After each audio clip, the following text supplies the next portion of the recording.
이기풍 목사님은 1868년 11월 21일 평양에서 태어났습니다. 그는 어려서부터 재치 있고 슬기로워 주위 사람들로부터 신동으로 불리었습니다. 그러나 그는 사납고 성격이 급한 사람이었습니다.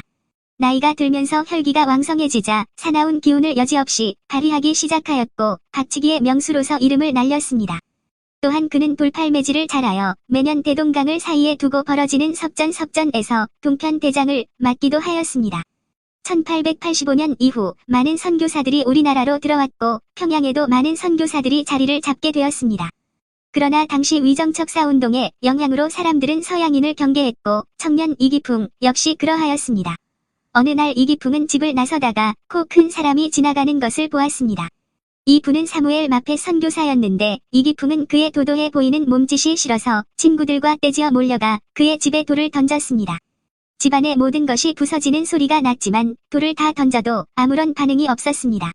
한 달 뒤 장터를 거닐던 이기풍은 그 서양인이 무슨 책을 들고 서투른 조선말로 사람들에게 무엇인가 이야기하는 것을 보았습니다. 그는 반사적으로 발밑에 있는 돌을 찾아서 있는 힘껏 날렸습니다. 에잇! 탁!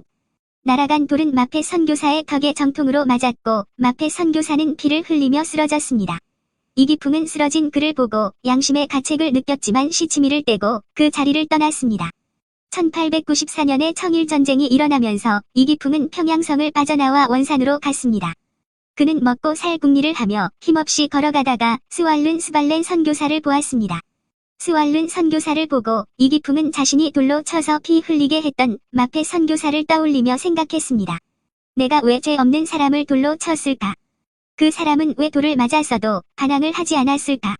이기풍은 피 흘리며 쓰러진 마페 선교사가 자꾸 생각나서 너무 괴로웠고 언제라도 다시 만나면 꼭 사과해야겠다고 생각했습니다. 하루는 마루에 누워 그 일을 생각하다가 잠이 들었습니다. 그런데 갑자기 방안이 환해지더니 머리에 가시관을 쓴 분이 나타났습니다. 그 분은 너무 환하게 빛나셔서 쳐다볼 수도 없었습니다. 그런데 그 분이 이렇게 말씀하시는 것이었습니다.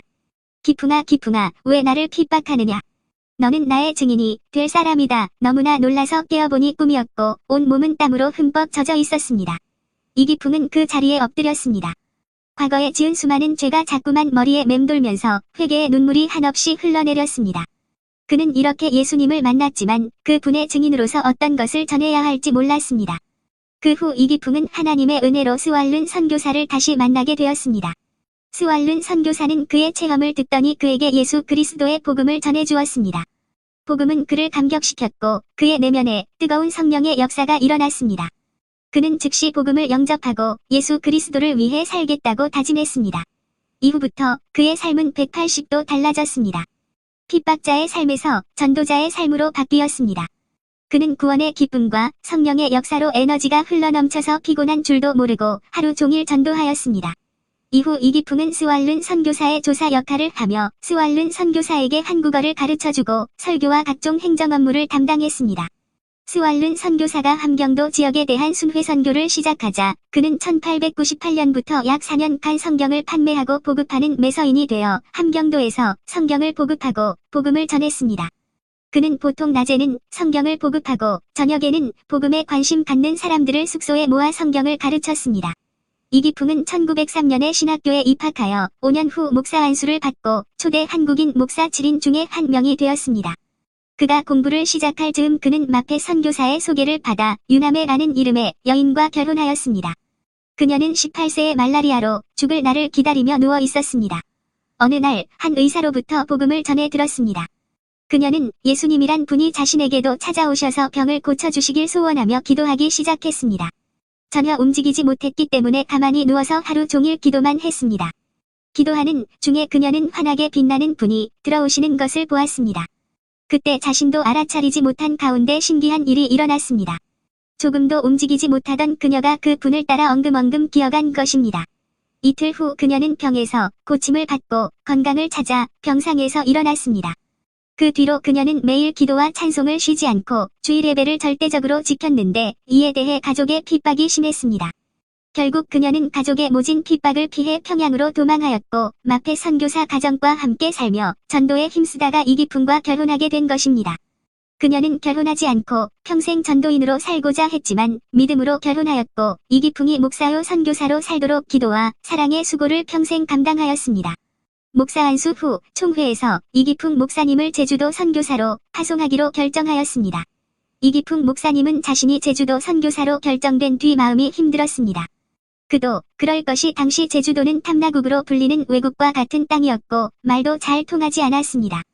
그리고 흥선대원군의 천주교 박해 사건으로 제주도 사람들은 예수교를 굉장히 꺼려했습니다. 게다가 제주도 사람들은 집안에 있는 뱀을 숭배하는 풍습을 가지고 있었습니다. 이기풍 목사가 떠나기를 주저하자 유남의 사모는 이렇게 말했습니다. 우리가 가지 않으면 누가 그 불쌍한 영혼들을 구원하겠소? 이기풍 목사님은 유남의 사모 마페 선교사의 격려와 기도로 마음을 정하고 간절히 기도하였습니다. 그 결과 1908년 2월 이기풍 목사님이 선교사로서 제주도에 도착하게 되었습니다. 듣던 바와 같이 타지방 사람들에 대한 날카로운 눈초리들은 그의 가슴을 서늘하게 하였습니다. 이기풍 목사님은 먼저 한라산을 한 바퀴 돌기로 했지만 마땅히 쉴 곳도 없고 아무도 문을 열어주지 않았습니다. 한 달 정도가 지나자 그는 몸이 점점 쇠약해졌고 배고픔의 바닷가로 향하다가 정신을 잃고 쓰러졌습니다. 정신을 차려보니 해녀의 집에 있었습니다. 이기풍 목사님은 자신의 눈앞에 복음을 전할 사람이 있음으로 인해 너무나 기뻐하고 감사하였습니다. 그는 며칠 동안 그 해녀에게 복음을 전하기 시작했고 결국 그녀는 복음을 영접하고 제주도의 첫 열매가 되었습니다. 그 뒤로 이기풍 목사님은 사람들을 만날 기회를 얻고자 일을 도와주러 다녔습니다. 농사꾼들 틈에 끼어 열심히 일을 하다가 낯이 익고 친해지면 그때 복음을 전했습니다. 한 번은 큰 홍수가 나서 사람들이 휩쓸려가자 물속으로 뛰어들어 5명을 구하기도 했습니다. 복음을 전하고자 하는 이기풍 목사님의 열정, 제주도 사람들에 대한 사랑과 섬김은 닫혔던 마음들이 열리게 하였고 하나둘씩 복음을 영접하게 되었습니다. 그러나 전도 초기에 그는 많은 고난을 겪어야만 했습니다. 우상숭배 근절을 위해 구렁이 때려잡기 운동을 하다가 죽을 만큼 두들겨 맞기도 했습니다. 부임 초기에 제주도의 풍속과 선교 현황을 알리는 보고서를 평양에 보냈는데 그것이 한성신문에 실렸습니다. 이 일을 안 제주도 청년들이 제주도 사람을 야만인으로 취급했다며 이기풍 목사님의 목을 졸라 죽이려고 하기도 했습니다. 너무나 어려운 상황으로 인해 영육이 모두 약해진 이기풍 목사님이 평양으로 돌려보내줄 것을 요청하는 편지를 썼고 마페 선교사는 다음과 같이 말했습니다. 이기풍 목사, 편지는 잘 받았소이다. 그런데 당신이 내 턱을 때린 흉터가 아직도 아물지 않고 있으니 이 흉터가 아물 때까지는 분투 노력하시오. 이 편지를 읽은 이기풍 목사님은 엎드려 대성통곡을 하면서 자신의 죄를 회개하였습니다.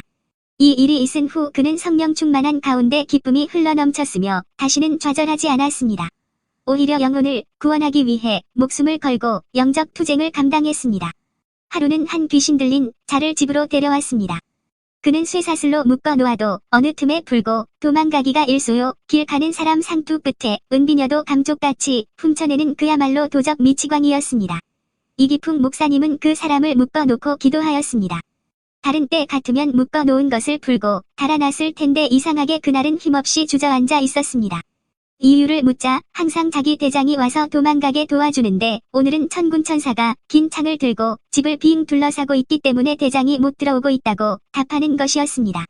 이기풍 목사 가족은 이 말을 듣고 식음을 전폐하고 합심하여 기도했습니다. 밤이 깊었을 때 그가 갑자기 거품을 물고 쓰러졌고 한참 만에 제정신으로 돌아왔습니다. 그는 이기풍 목사님의 인도로 교회에 출석하기 시작했고 복음을 영접하여 후에 집사가 되었습니다. 하루는 쪽복음을 들고 전도를 하는데 관심을 갖는 사람이 있었습니다. 이기풍 목사님은 그를 붙들고 요한복음 3장 16절 말씀을 읽어내려 가면서 열심히 설명했습니다. 그가 그런 말은 생전 처음 들어본다는 표정으로 돌아가려 하자 이기풍 목사님은 자신의 집을 자세히 설명해주며 꼭 찾아오라고 말했습니다. 그는 집으로 돌아갔지만 마음에서 요한복음 3장 16절 말씀이 맴돌아 답답한 마음에 이기풍 목사님을 찾아왔습니다. 이기풍 목사님은 그에게 예수님을 믿어야만 구원을 얻을 수 있고 제사를 드리는 것은 우상을 섬기는 것이므로 제사를 드려서는 안 된다고 강조했습니다. 그리고 하나님은 언제나 우리를 보시기 때문에 꼭 죄를 회개해야 한다며 기도하는 법도 가르쳐 주었습니다. 그 사람은 수심이 가득한 얼굴로 돌아갔지만 마음에서 요동치는 성령의 요구하심을 거부할 수가 없어 다시 이기풍 목사님을 찾아왔습니다. 이기풍 목사님은 그 사람의 머리에 손을 얹고 간절히 기도했습니다. 그의 몸이 부들부들 떨리기 시작했습니다. 곧 그는 걷잡을 수 없는 눈물로 통회자복하며 자기가 죄인임을 시인했습니다. 며칠 뒤 그가 제사를 드리지 않겠다고 공언하자 일가 친척들은 그를 멍석에 말아 도리깨로 내려쳤습니다. 죽을 것만 같은 고통 중에 그는 하나님께 기도했습니다. 하나님의 은혜로 그는 죽지 않고 도망칠 수 있었습니다. 결국 그는 장로가 되어 평생을 전도에 힘쓰며 제주도 신자들의 모범이 되었습니다. 이와 같이 이기풍 목사님이 제주도에 많은 복음의 씨를 뿌린 결과 선교를 시작한 지 5년 만에 제주도의 교인은 410명, 예배당 3개, 기도회 처소가 5곳, 매주 모이는 성도가 300여 명에 이르게 되었습니다.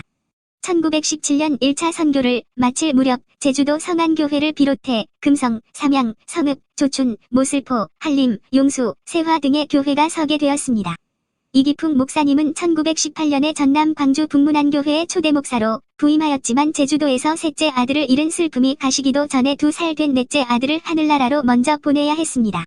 설상가상으로 성대가 상해서 말을 할 수 없게 되었고 심한 관절염과 한쪽 귀의 고막이 상하여 더 이상 목회를 할 수 없게 되었습니다. 그러나 그는 포기하지 않았습니다. 기도하며 1년간 치료와 간호를 받았고 하나님의 은혜로 회복되어 1920년엔 총회 부회장을, 1921년에는 조선예수교장로회 총회장을 역임하였습니다. 총회장 임기가 끝나자 전남 순천중앙교회의 초대 목사로 부임하여 목회하였고 4년 후 고흥으로 가서 개척 역사를 섬기다가 다시 제주도 선교를 위해 떠났습니다. 2차 제주도 선교에서 그는 기존의 교회를 굳건하게 함과 동시에 제주 유치원과 영흥학교를 설립하여 교육에도 힘썼습니다. 7년간의 제주도 2차 선교 후 이기풍 목사님은 전남 지역을 순회하며 어려운 교회를 찾아가 믿음을 신고 복음을 전했습니다. 그에게 정착이란 없었습니다. 그 후 큰 딸까지 잃게 되었지만 자신의 목숨이 붙어있는 한 복음이 필요한 곳에 새로운 교회를 세우며 말씀을 선포하는 데 최선을 다했습니다. 유남의 사모는 사랑을 실천하며 복음 전파에 동참하였습니다. 고흥군에 있을 때 그녀가 제일 반갑게 맞이하던 손님은 나병 환자들이었습니다. 그녀는 나병 환자들이 대문에 들어서기가 바쁘게 뜰로 뛰어나가 멍석을 펴고 한 사람 한 사람 손을 잡아 앉게 하였습니다. 그녀는 그들의 옷을 만들어 입히고 밥과 된장국을 손수 차려서 먹이며 그들에게 축복과 위로의 기도를 해주었습니다. 1934년경부터 일제는 신사참배를 강요하였습니다. 천주교, 감리교에 이어 1938년 9월에 장로교까지도 신사참배를 공식적으로 인정하게 되었습니다. 그때부터 개인 혹은 소집단적으로 신사참배에 반대하는 움직임이 본격화되었는데 이기풍 목사님 역시 신사참배에 격렬하게 반대하였습니다. 그는 성도들에게 죽어도 절하지 말라며 순수한 신앙을 가질 것을 항상 강조했습니다. 결국 이기풍 목사님은 순천노회 목사들과 함께 경찰서에 수감되었습니다. 그는 순사들이 신사참배를 강요할 때마다 완강하고 명확하게 거부하였습니다. 나는 죽어도 일본 귀신한테 절할 수 없다. 너희가 지금 총을 쏘아 죽인다고 해도 나는 하나님 외에 다른 신을 절대로 섬기지 않겠다. 70세 이상은 취조 및 고문이 법률로 금지되었지만 이기풍 목사님은 뼈와 가죽만 앙상하게 남을 때까지 심한 고문을 당했습니다. 초죽음 상태가 된 이기풍 목사님은 출감 조치가 결정되었음에도 나머지 목사들이 출감하기 전까지는 절대 나가지 않겠다고 소리쳤습니다. 결국 건강이 극도로 나빠진 이기풍 목사님은 여수 남면 우항리 섬의 목사관으로 옮겨졌고 마지막 성찬 예식을 거행하고 일주일 뒤 1942년 6월 20일에 그의 줄기찬 선교 인생을 마감하였습니다. 이기풍 목사님에게는 생명을 바쳐서라도 복음을 전하고자 하는 선교 정신이 있었습니다. 그는 어찌하든지 복음을 전하고자 하는 선교 열정으로 제주도를 비롯하여 한반도 구석구석을 누비며 교회를 세우고 전도했습니다. 그에 비해 저는 세상적인 성공을 추구하며 자기 행복을 누리는 것에 안주하는 삶을 살았습니다. 너무나 부끄러워 하나님 앞에 엎드려 회개할 수밖에 없었습니다. 그리고 저를 어떻게 사용하시든 어디로 보내시든 하나님께서 사용하시고 보내시는 것에 감사하며 복음을 위해 사는 자가 되게 해달라고 기도했습니다. 그때 제 마음에 한 노래가 울려 퍼졌습니다. 주의 청년들이 예수의 꿈을 꾸고 인류 구원의 환상을 보게 하소서. 한 손엔 복음 들고 한 손엔 사랑을 들고 온 땅 구석구석 누비는 나라 되게 하소서. 하나님께서 제게 이기풍 목사님과 같은 뜨거운 선교 열정, 선교 정신을 주시기를 간절히 기도합니다. 한 손엔 복음을 들고 한 손엔 뜨거운 선교 열정을 가지고 주께서 보내시는 곳에서 영혼을 구원하는 역사에 사용되기를 간절히 기도합니다. 이기풍 목사님의 선교에 열정과 사랑을 본받아 한라에서 백두까지 백두에서 온 세상 동서남북 땅끝까지 오직 주 예수님의 삽자가 대속의 은혜 복음을 오직 성령으로 충만하여 전합시다. 샬롬 마라나타.